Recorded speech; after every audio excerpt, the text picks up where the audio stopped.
ত্রিভুবনের প্রিয় মুহাম্মদ এলো রে দুনিয়ায় রে সাগর আকাশ বাতাস দেখবি যদি আয় রে সাগর আকাশ বাতাস দেখবি যদি ধুলির ধরা বেহেশত আস জয় করিল দিল রে লাজ আজকে খুশির ঢল নেমেছে ধূসর সাহারায় রে সাগর আকাশ বাতাস দেখবি যদি আয় রে সাগর আকাশ বাতাস দেখবি যদি মানুষ হইয়া ভবেতে আসিয়া মানুষের করিলাম কি আমি নবী না মানিলাম কি যে ভুল করিলাম ভস্মে ঢালিলাম ঘি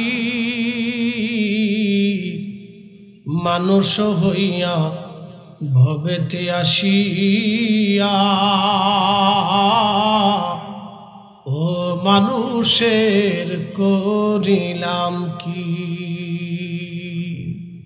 মেধা এবং আকল দিয়ে যদি কারো অনেক রিজিক হতো অনেক সম্পদ হতো তাহলে পৃথিবীতে শেখ সাদি থাকতেন সবার ধনী আর বাংলাদেশের সবচেয়ে বেশি ধনী থাকতেন কাজী নজরুল ইসলাম কারণ সেই কাজী নজরুল ইসলাম যিনি under matric pass under matric তিনি কিন্তু ম্যাট্রিক পাসও করেন নাই কিন্তু তার সাহিত্যের ভাষা প্রবন্ধের ভাষা গ্রন্থের ভাষা কবিতার ভাষাগুলি বুঝতে এখনো অনেকের দাঁত ভেঙে যায়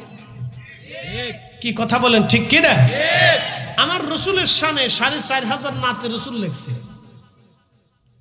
হামদ নাত দিয়ে 4500 লেখনী তার আছে জীবনে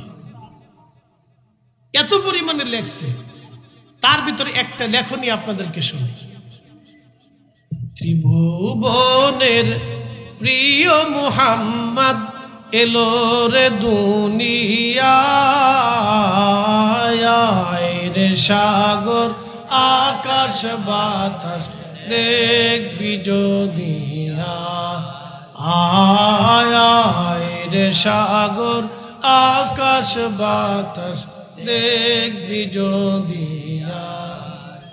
তেলের গাড়ি তেলে চলে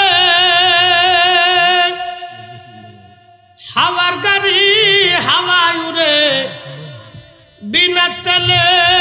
চালায় গাড়ি নবী সুলাইমান আমরা সেই মুসলমান আমরা সেই মুসলমান